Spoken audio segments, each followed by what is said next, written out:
Hi there, Sharon Horne-Ellstrom here. Welcome to day 338 of our Be a Better You annual challenge. We're doing one thing every day this year to be a better human being, a better version of ourselves. And today we're talking about your life framework priorities. Yesterday we ranked and rated on a scale of 1 to 10 where we feel like we are in the different areas and aspects of our life. And I did this right along with you, so I'm going to show you. Got mine in here. And then what I did is I went back and I looked at, well, what did I rate myself at the beginning of the year? And then is it better or worse now? And to my surprise and chagrin, I was worse in two areas, relationship and contribution. And so as I am ranking these on a 1 to 10 priority order, number 1 being the most important, number not 1 to 10. I only have 9 life framework areas. What is the least priority? Because that is part of what's going to set me up for what I'm going to work on and what my priorities are going to be next year, leading into the, I guess, Supersize You annual challenge. So I did that. I went down in those two areas, which it's always a snapshot. So I don't beat myself up about it. I just use it as information to make decisions and choices going forward. And I encourage you to do the same. I'm always surprised. Every time I do this exercise, I'm surprised at what actually comes up. And then once I start thinking about it and becoming aware of it and paying attention to it, I realize, okay, this is why I am feeling this way about this right now. Remember, each of these ratings that we give ourselves are just a snapshot on that particular day. So maybe yesterday, which I do have a cold, I was feeling a little bit off. But what we're going to do today is, again, we're going to list where are my life framework areas? Here we go. Physical, mental, emotional, spiritual, financial, relationships, contribution, communication, and confidence. And I always just put the letters because I've been using this framework for so long I don't have to write the words out anymore. I'm going to think about, okay, what is my number 1 priority? The reason I like to do the rating exercise first and then compare it to the beginning of the year is it gives me my usually top 2 or top 3 areas that I know I need to prioritize going forward, at least for the rest of this year. So relationships and contribution will probably be, I'm going to say number 1 is going to be relationships. Number 2, I'm going to write that down right now so I don't forget. Number 2 is going to be, I'll do this right with you. So for me, and I encourage you to do this too, number 1 is going to be relationships. Number 2 is going to be contribution. Number 3 is going to be physical because I know I got some work to do there. 4,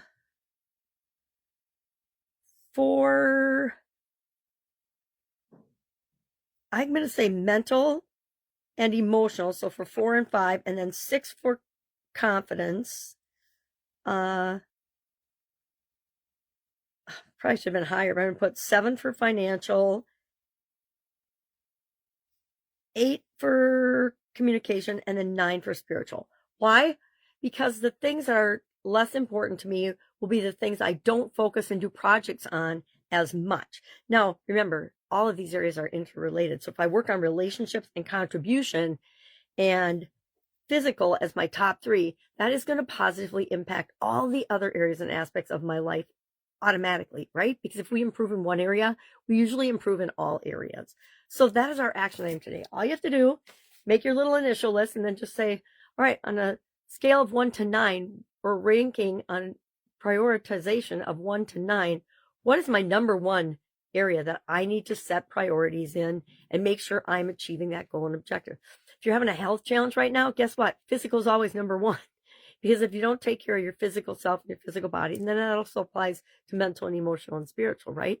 If any of those are really, really broken, you know it, and you know that you need to prioritize fixing those things and repairing those things and finding solutions that work for you in order to keep moving forward and being a good human being. I want to let everybody know I still do this every day, even though I forget to share it. This is the card from the card deck, and I've got yesterday's and today's because I feel kind of guilty when I forget to share because I think they're really powerful messages. Grab a magnifying glass. Yesterday's was, by my attraction to things, I am making choices. So guess what? The things I think about, the things I pay attention to, they are influencing me, my choices, my decisions, what I pay attention to, whether I believe it or not. It's why I'm super excited to be pretty much off most social media platforms, except for the school platform, which I'm building a community on. And then the one for today is I can attract relationships that agree with my desires. I would say this is a personal block for me and a belief, which is interesting that it's a relationship card and relationship. And again, I picked a relationship deck for the No Nonsense November challenge, and I'm just keeping and rolling with it in December as a kind of fun thing to do.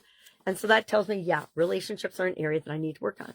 We're always getting messages about what's most important to us and what we need to work on or improve or feel better about or be better in. It's just whether we're willing to listen to it or not. And then this month, last month, we did Dr. Wayne Dyer. This month, I'm pulling a page for Power Thoughts 365-day affirmations from Louise Hay. I love these. These are like the cards to me, only they're all hooked together. So I just randomly ripped through the pages. And today I deserve to enjoy life. I ask for what I want and I accept it with joy and pleasure.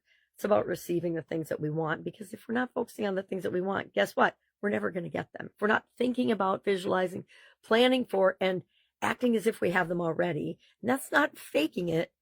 That's modeling and visiting our future self as if we've got it already. And, that's how athletes perform so well. That's how Olympic level athletes perform, is through visualization. One of my favorite tools. And then the other one is my home fulfills all my needs and desires. I fill my home with love. I really like both of those. So those go upstairs with me or go with me to the rest of my day in my purse, wherever I might travel today. That's it. If I can help you in any way, all you need to do is reach out and ask. If you want to participate in next year's annual challenge, I'm going to, I think, share it in my current school community. And that's where I'll be doing it and posting it. I don't know that I'm going to show up on all the social media platforms next year. I have not 100% decided or not. So if you want to be a part of that for free going forward, I would say just put challenge in the comments below, and then I will send you the link to the community, which is free right now to join it, and it's free for you forever because I'm still doing founding members. And make sure that you have a spot there for next year's upcoming challenge. All right, anything you need, just ask.